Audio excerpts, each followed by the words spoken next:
अस्सलाम वालेकुम स्टूडेंट्स। आज हम कर रहे हैं एक्सरसाइज 7.1 जिसमें हमारे पास क्वेश्चन नंबर 1 दिया evaluate each of the following. First part is 10 factorial. Basically ये जो सिंबल है ये फैक्टोरियल का है, फिर 0 फैक्टोरियल एंड 8 फैक्टोरियल। पहले हम जरा फैक्टोरियल को पढ़ते हैं। देखिए जो 0 फैक्टोरियल होता है तो फॉर्मूला याद रखना है, ये 1 के इक्वल होता है। 1 फैक्टोरियल जो होता है वो भी 1 के इक्वल होता है। 2 फैक्टोरियल जो होता है वो 2 मल्टीप्लाई 1 के इक्वल होता है। 3 फैक्टोरियल जो होता है वो 3 मल्टीप्लाई 2 मल्टीप्लाई 1 के इक्वल होता है। 4 फैक्टोरियल 4 मल्टीप्लाई 3 मल्टीप्लाई 2 मल्टीप्लाई 1 के इक्वल होता है। 5 फैक्टोरियल भी इसी तरह से 5 मल्टीप्लाई 4 मल्टीप्लाई 3 मल्टीप्लाई 2 मल्टीप्लाई 1 के इक्वल होता है। मतलब जिस चीज का फैक्टोरियल होगा वो मल्टीप्लिकेशन की फॉर्म में जाएगा 1 तक, ठीक है। बट अब क्योंकि इसको हमने इवेल्युएट करना है, सिंपलेस्ट फॉर्म में लेके जाना है, तो अगर आप न्यूमरेटर और डिनोमिनेटर में थोड़ा सा कंपैरिजन करें चीज़ों का, तो आपके पास यहाँ पे 10 है और यहाँ पे 8 है। तो 10 को तो हम लिख सकते हैं 10 multiply 9 multiply 8 multiply 7 multiply 6 multiply 5 multiply 4 multiply 3 multiply 2 multiply 1। But अगर मैं सिर्फ इतनी सी वैल्यू देखूं, ये तो 8 फैक्टोरियल बनती है ना, राइट। इसलिए मैं क्या करूंगा, इसको मैं रेज कर दूंगा और इसकी जगह पे यहाँ पे मैं 8 फैक्टोरियल लिख लूंगा। उसका फायदा मुझे ये होगा, नीचे भी 8 फैक्टोरियल है तो वो कैंसिल हो सकता है। ये 0 फैक्टोरियल मैंने बताया 1 के इक्वल होता है। 8 फैक्टोरियल हमने ओपन नहीं किया। फायदा ये हुआ 8 फैक्टोरियल से 8 फैक्टोरियल कैंसिल। पीछे मेरे पास बच गया 10 मल्टीप्लाई बाय 9, जो कि मेरा आंसर आ गया 90। और इसी के साथ आपका फर्स्ट पार्ट भी कंप्लीट हो गया। सेकंड पार्ट दिया वो भी इसी तरह का ही है। उसमें लिखा हुआ है 12 फैक्टोरियल ओवर 3 फैक्टोरियल। अगर 12 माइनस 3 करेंगे तो ये 9 फैक्टोरियल आ जाएगा। अब फिर बात वही है, हम 12 को ओपन करते हैं तो ये आता है 12 मल्टीप्लाई 11 मल्टीप्लाई 10 मल्टीप्लाई 9 फैक्टोरियल। क्योंकि ऑलरेडी नीचे 9 फैक्टोरियल तो है तो वो कैंसिल हो जाएगा। तो इसका मतलब हम 3 को ओपन कर लेंगे तो 3 मल्टीप्लाई 2 मल्टीप्लाई 1 आ जाएगा। अब 9 फैक्टोरियल से 9 फैक्टोरियल हमारा कैंसिल हो गया, तो पीछे बच गया 12 multiply 11 multiply 10 divided by 3 multiply 2 multiply 1। जिसको आप मल्टीप्लाई करवाते हैं हम, तो ये आ गया 12 मल्टीप्लाई 11 मल्टीप्लाई 10, जो कि मेरे पास आ जाएगा 1320। नीचे मल्टीप्लाई करें तो 3 2 6 आता है। अब 1320 जो आया हमारे पास, उसको हमने 6 पे डिवाइड करना है, तो मेरे पास आ जाएगा 220। ये इसकी सिंपलेस्ट फॉर्म बन गई है और इसी के साथ आपका सेकंड पार्ट भी कंप्लीट हो गया। थर्ड पार्ट हमारे पास दिया हुआ, वो भी इसी तरह से कैलकुलेशन करनी है हमने इसकी। बस ये आ जाएगा 1440 डिवाइडेड बाय 3 फैक्टोरियल। देखिए ऊपर फैक्टोरियल नहीं है तो नीचे सारे फैक्टोरियल ओपन करते हैं। 3 फैक्टोरियल का मतलब 3 मल्टीप्लाई 2 मल्टीप्लाई 1। 4 फैक्टोरियल का मतलब 4 मल्टीप्लाई 3 मल्टीप्लाई 2 मल्टीप्लाई 1। इसी तरह से सेकेंड फ्रैक्शन में भी काम करेंगे, तो ये 2400 divided by 5 multiply 4 multiply 3 multiply 2 multiply 1। और 2 फैक्टोरियल का मतलब 2 मल्टीप्लाई 1। ऊपर तो 1440 आ जाएगा, नीचे मल्टीप्लाई करते हैं, कैलकुलेटर निकाल लेते हैं। 3 multiply 2 multiply 1 again 4 multiply 3 multiply 2 multiply 1।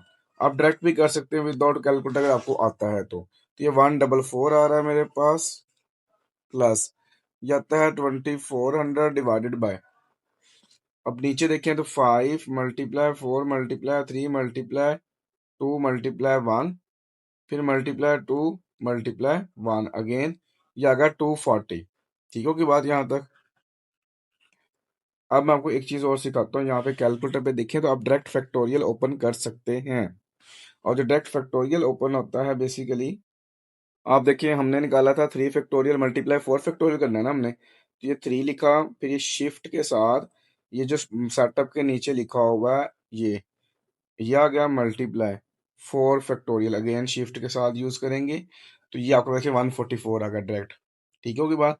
इस तरह से हमने 5 फैक्टोरियल को 2 फैक्टोरियल से मल्टीप्लाई करवाना था, तो ये 5 factorial multiply 2 factorial. Equal to 240 आ गया दोनों साइड पे, ठीक है की बात।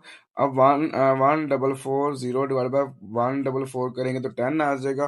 तो यहाँ पे मैं लिख देता हूँ 10 और ये भी 10 आ जाएगा। 10 प्लस 10 कितना आ गया मेरा 20। और इसी के साथ आपका थर्ड पार्ट भी कंप्लीट हो गया। पार्ट नंबर 4 दिया हुआ है n+2 factorial over n+1 factorial. अब देखें n+2 है, जब इससे छोटी वैल्यू लेंगे ना तो वो n+1 हो जाएगी। तो ऑलरेडी नीचे भी n+1 फैक्टोरियल है। आपको फायदा इसमें ये होगा कि n+1 से n+1 फैक्टोरियल मुकम्मल कैंसिल हो गया और पीछे जो वैल्यू बची वो बची n+2। और इसमें पार्ट नंबर 4 का यही आंसर बनता है।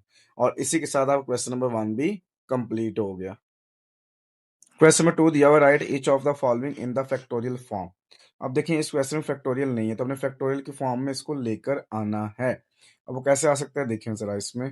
पहली चीज आप देखें इन दोनों में से n कॉमन लेते हैं तो ये n² - 1 आता है। फिर ये फॉर्मूला बन गया a² - b²। और ये फॉर्मूला किसकी इक्वल होता है, हमारे पास इक्वल होता है n+1 इंटू n-1। अगर आप इसको रीअरेंज करके देखें तो इस इनमें सबसे बड़ी वैल्यू जो बनती है वो बनती है n+1 बनती है, उससे छोटी n बनती है और उससे छोटी n-1 बनती है। क्योंकि देखें इसमें +1 हो रहा है n के अंदर तो फिर n से बड़ी होगी, इसमें -1 आ रहा है तो इसका मतलब n से छोटी होगी। अब इसके साथ फैक्टोरियल कब आएगा, जब हमारे पास n-1 से छोटी वैल्यू होगी, जबकि इसमें छोटी वैल्यू नहीं है। तो मैं यहाँ पे क्या करता हूँ n-2 फैक्टोरियल से मल्टीप्लाई और n-2 फैक्टोरियल से डिवाइड भी कर देता हूँ। अगर आप देखें अब इसको इससे कैंसिल करें तो दोबारा क्वेश्चन बन जाता है आपका। इसलिए हम जिस वैल्यू से मल्टीप्लाई करते हैं उस वैल्यू से डिवाइड भी करते हैं। अब ऊपर देखें आपके पास एग्जाम्पल के तौर पर मौजूद था 5 × 4 × 3। अब फैक्टोरियल कंप्लीट करने के लिए आपको 2 फैक्टोरियल चाहिए था, ऊपर भी मल्टीप्लाई नीचे भी सॉरी कर दिया, ऊपर मल्टीप्लाई नीचे डिवाइड कर दिया हमने। आप चेक करिए सीक्वेंस कंप्लीट होगी हमारी, क्वेश्चन 1 का ऑपोजिट है बेसिकली ये। तो बड़ी वैल्यू का फैक्टोरियल बनेगा तो ये बनेगा n+1 का फैक्टोरियल और नीचे आ जाएगा n-2 का फैक्टोरियल। और इसी के साथ आपका फर्स्ट पार्ट भी कंप्लीट हो गया। इसमें सेकंड पार्ट दिया हुआ, अगर आप सेकंड पार्ट को थोड़ा सा नोट डाउन करें तो मेरे पास जो फर्स्ट वैल्यू है वो n है, फिर उससे छोटी दी गई है वो n-1 है, उससे छोटी दी गई है वो n-2 है और ये कहाँ तक चलता है जी n-r+1। अब हमें ना इससे छोटी वैल्यू चाहिए, इसका मतलब इसमें एक नंबर कम होगा। मैं रफ करके बताता हूँ, मेरे पास जो भी वैल्यू है उसमें से एक और कम करते हैं, जब -1 करेंगे तो इससे इससे क्या हो जाएगा कैंसल, तो इससे छोटी क्या बन जाएगी n-r बन जाएगी। अब इसका मतलब मुझे n-r का फैक्टोरियल चाहिए, तो मैं वही काम करूंगा, इसमें n-r के फैक्टोरियल से मल्टीप्लाई और n-r फैक्टोरियल से डिवाइड भी कर दिया। अब क्योंकि ऊपर सीक्वेंस बन गया तो सबसे बड़ी वैल्यू बेसिकली n है तो वो n फैक्टोरियल बनेगा और नीचे बनेगा n-r फैक्टोरियल। और देखिए अब आपका आंसर फैक्टोरियल की फॉर्म में आ चुका है। सो इसी के साथ आपका क्वेश्चन नंबर 2 भी कंप्लीट हो गया। क्वेश्चन नंबर 3 दिया हुआ है, फाइंड n करना है आपने, जबकि आपके पास गिवन है जी n+4 factorial is equal to 3024 multiply by n factorial.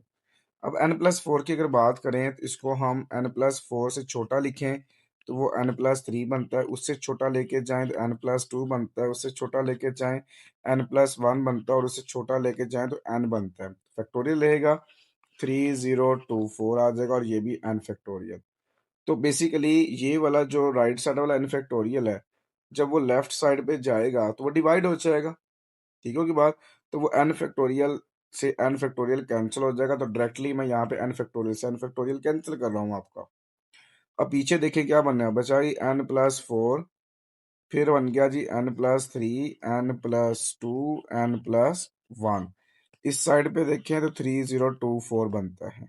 अब ये 3024 है ना, इसको भी हमने इस तरह, जैसे ये चार नंबर हैं और ये देखें n+4 n+3 n+2 n+1, ये कंजक्टिव नंबर्स हैं। इस तरह हमने 304 को ना 3024 को भी हमने चार नंबर्स में कन्वर्ट करना होगा। अब वो कैसे कन्वर्ट करते हैं जरा देखते हैं। मैं कैलकुलेटर निकालता हूँ यहाँ पर, मेरे पास कैलकुलेटर मौजूद है तो मेरे पास वैल्यू है 3024। ठीक है। अगर मैं शिफ्ट के साथ ये जो FACT लिखा हुआ है, ये इंग्लिश के वाला लेटर में, तो अगर मैं पहले इसको इक्वल प्रेस करता हूँ, फिर शिफ्ट के साथ वो प्रेस करता हूँ, फैक्टराइजेशन हो जाती है। अगर इस तरह समझ नहीं आती तो 1/1 फैक्टराइज कर सकते हैं। 2 की पावर 4 मल्टीप्लाई 3 की पावर 3 मल्टीप्लाई 7 आ रहा है मेरे पास।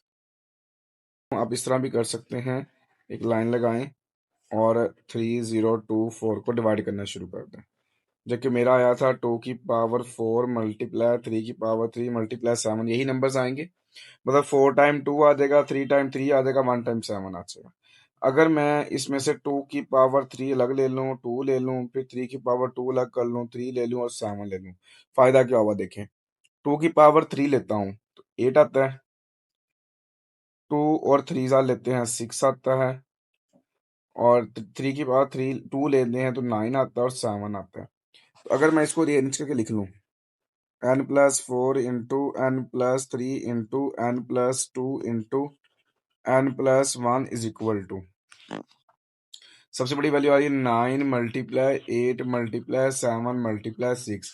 अगर आप इन सब को मल्टीप्लाई करवाते हैं तो 3024 आता है। अब इसका फायदा ये हुआ कि इसको हम ना एन की फॉर्म में लिखते हैं। वो कैसे लिख सकते हैं, यानी कि पैटर्न की बात करो, हम 10 की बात करते हैं तो आप देखें जो सबसे बड़ी वैल्यू है +4 हो रहा है। अगर 4 ऐड करें तो 9 बनता है, वो है 5, तो ये 5+4 बन गया मेरे पास। सारा रफ था इसलिए मैं इसको रिमूव कर देता हूँ।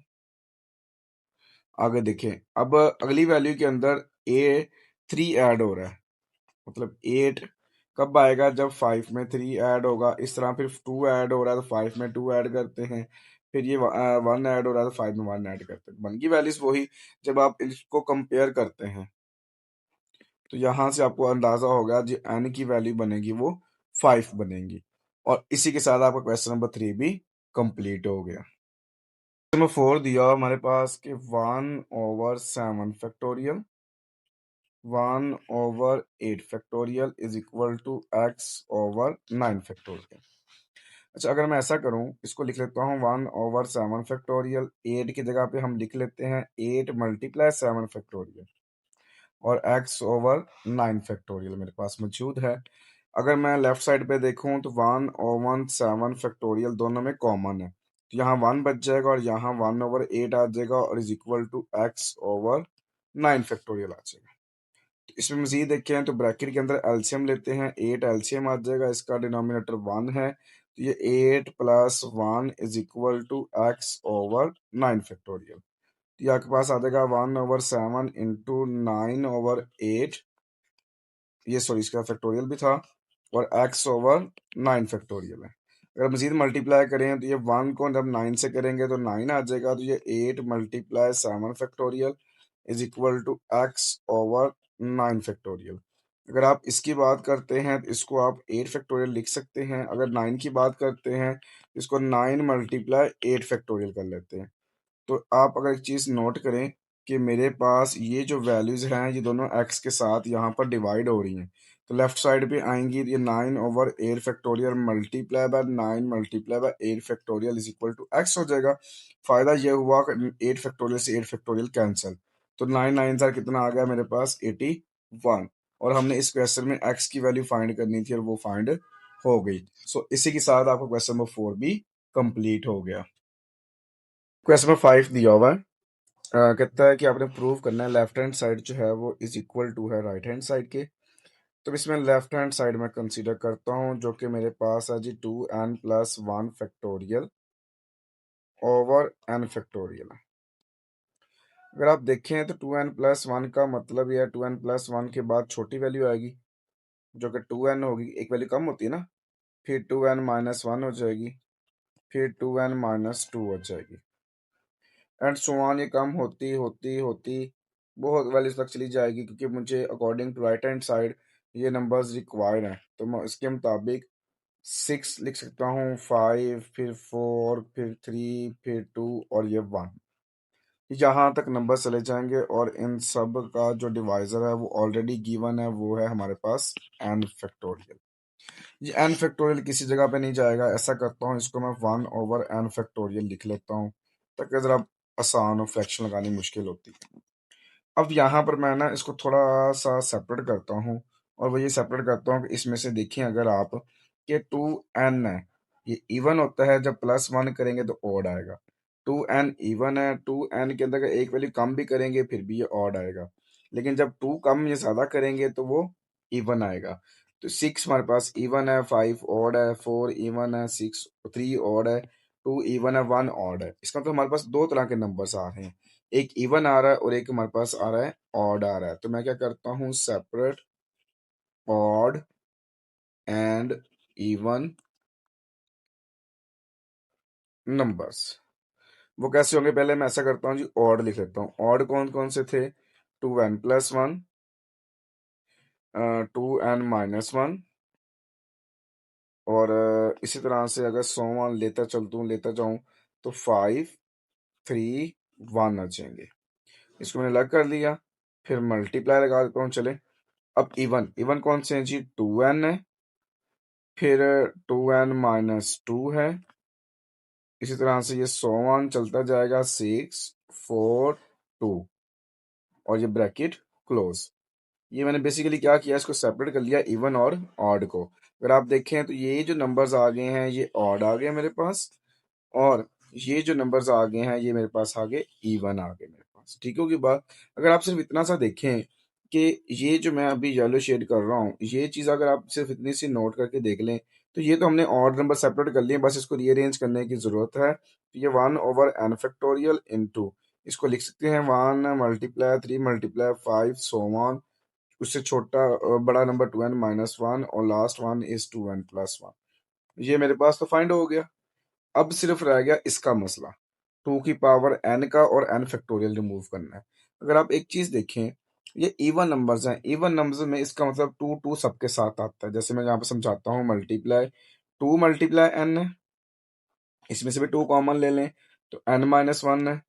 सो ऑन 6 को भी हम 2 × 3 लिख सकते हैं, फिर 4 को हम 2 × 2 लिख सकते हैं, और 2 को हम 2 × 1 लिख सकते हैं। इसका फायदा क्या हुआ, देखिए n+-1, सो ऑन 3, फिर 2, और फिर 1, दो ही से कर रहा हूँ इसके, ठीक है। तो यहाँ पे नेक्स्ट स्टेप लिखता हूँ, 1/n into 1 × 3 × 5 2n-1 into 2n+1 into, ये आ गया n इंटू n-1 इंटू, ये बाकी 100 की फॉर्म में चलता जा रहा है आगे मेरे पास, और ये आ जाएगा 3 2 और 1। ठीक होगी बात। लेकिन अगर आप देखें तो ये 1 2 3 4 5 ये सारे 100 की फॉर्म में n तक 2 मल्टीप्लाई हो रहा है। कहाँ तक 2 मल्टीप्लाई हो रहा है, n तक, यानी 2 × 2 × 2 जो मल्टीप्लीकेशन आ रही है वो n फैक्टर्स तक आ रही है। तो यहाँ पे लिख दूंगा n फैक्टर्स, मतलब कि इतने नंबर्स मल्टीप्लाई हो रहे हैं। अच्छा जी, आगे देखिए अगर आप इसमें, तो ये आपके पास आगा जी 1/n into 1 × 3 × 5 2n-1 into 2n+1, और आप इस सब को कंबाइन करके देखें तो ये तो n फैक्टोरियल बन गया मेरा। तो यहाँ पर ये n फैक्टोरियल आ गया, और 2n टाइम मल्टीप्लाई होगा तो 2 की पावर n आ जाएगी। इसकी मैं आपको एग्जांपल देता हूँ। देखें, अगर हम 2 को 3 टाइम मल्टीप्लाई करवाएं तो 2 की पावर 3 आता है ना। 2 को अगर हम 5 टाइम मल्टीप्लाई करवाएं तो 2 की पावर 5 आता है। जितने टाइम मल्टीप्लिकेशन होती है उतनी उसकी पावर बनती है। तो ये n टाइम मल्टीप्लाई हो रहा है तो 2 की पावर n बन जाएगी। अब आप देखें, n फैक्टोरियल से n फैक्टोरियल भी कैंसिल हो गया हमारे पास। अगर आप नेक्स्ट देखें तो मेरे पास ये बन गया जी 1 × 3 × 5 so on 2n-1 into 2n+1 into 2 की पावर n, और यही चीज हमने प्रूव करनी थी, और ये is equal to right hand side आ गया। सो लास्ट पे हम लिखते हैं hence proved left hand side is equal to right hand side. और इसी के साथ आपका क्वेश्चन नंबर 5 भी कंप्लीट हो गया। क्वेश्चन नंबर 6 दिया है, कहता है आपने ना इसको एज अ सिंगल फ्रैक्शन लिखना है। तो क्वेश्चन मेरे पास दिया हुआ है जी n+2 over r+2 plus n+1 over r plus one factorial.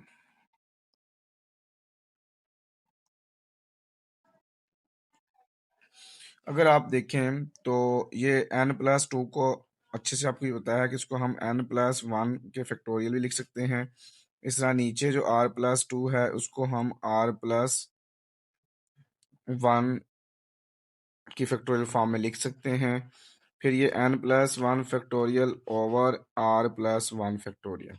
इसका फ़ायदा ये हुआ कि आप देखें तो दोनों में n plus one factorial over r plus one factorial common है। जो रिमेनिंग वैल्यू बचेगी वो यहाँ आएगा n प्लस टू, नीचे आ जाएगा r प्लस टू, यहाँ पे वन बचेगा मेरे पास और इसका डिनोमिनेटर कितना आ जाएगा वन। इसका हम जो ब्रैकेट के अंदर है इसको हम लेंगे एलसीएम, जो बाहर वाली वैल्यू है उसको हम same as it is write कर लेंगे। जब इसका हम एलसीएम लेंगे तो मेरे पास ये आ जाएगा r प्लस टू, तो ऊपर आ जाएगा n plus two plus r plus two. अगर आप नेक्स्ट देखें तो ये बन गया n plus one factorial over r plus one factorial into n plus r plus four over r plus two facto two आ जाएगा, फैक्टोरियल नहीं आएगा। अगर दोबारा फिर मल्टीप्लाई कर लेते हैं तो ये बन गया n plus r plus four into n plus one factorial. अगर नीचे देखें तो ये बन गया r plus to multiply r plus one factorial. अब ऊपर वाला तो चेंज नहीं हो सकता क्योंकि वो डिफरेंट वैल्यूज बन चुकी हैं, बट उसको हम same as it is write करेंगे। जो नीचे वाला है वो क्योंकि बड़ी वैल्यू r प्लस टू है तो उसका फैक्टोरियल बनाया जा सकता है। अब आप देखें डबल फ्रैक्शन गिवन थी, उसको हमने सिंपलेस्ट फॉर्म में कन्वर्ट करके सिंगल फ्रैक्शन में कन्वर्ट किया जो कि हमारी रिक्वायरमेंट थी, और इसी के साथ हमारा क्वेश्चन नंबर 6 भी कंप्लीट हो गया। क्वेश्चन नंबर 7 दिया हुआ there are four distinct colours. Balls है हमारे पास, तो मैंने चार कलर ले लिए, ग्रीन ले लिया, एक ब्लैक ले लिया, एक ब्लू ले लिया, एक रेड ले लिया। ये मैंने बॉल्स बना ली हैं। उसने कहा है कि उसी तरह के आपने बॉक्सेस भी लेने हैं, तो मैंने उसी कलर में चार बॉक्सेस भी नीचे ले लिए हैं। जैसे मैं बताता हूँ, ये मेरा ग्रीन बॉक्स आ गया, ये मेरे पास ब्लू बॉक्स आ गया, ये मेरे पास ब्लैक बॉक्स आ गया और ये मेरे पास रेड बॉक्स आ गया। कहता है determine the number of possible ways. हम नंबर ऑफ पॉसिबल वेज निकालनी है बॉल्स की total. One each in a box, के बॉक्स के अंदर एक आए, can be place such that, इस तरह प्लेस करनी है कि does not go to the box of its own colour, कि वो अपने कलर्स में ना जाए। तो इसके लिए ना हम यूज करते हैं एक फार्मूला जो कि डी अरेंजमेंट फार्मूला होता है हमारे पास, जो कि किसी भी नंबर की प्लेस को चेक करने के लिए यूज किया जाता है। तो वो फार्मूला मैं यहाँ पे राइट करता हूँ। वो फार्मूला हमारे पास होता है डी एन, ठीक हो के बाद is equal to n factorial into one minus one over one factorial plus one over two factorial minus one over three factorial plus one over four factorial minus ये so on, और फिर plus one over n factorial होता है मेरे पास। क्योंकि हमारे पास four colours हैं तो हमने फोर तक यूज करना है, तो हम एन की वैल्यू यहाँ पर फोर पुट कर देते हैं। तो ये डी फोर हो जाएगा, यह आ जाएगा four factorial into one minus one over one factorial plus one over two multiply one minus one over three multiply two multiply one plus one over four multiply three multiply two multiply one, क्योंकि four terms तक हमने जाना था और one factorial one की equally होता है।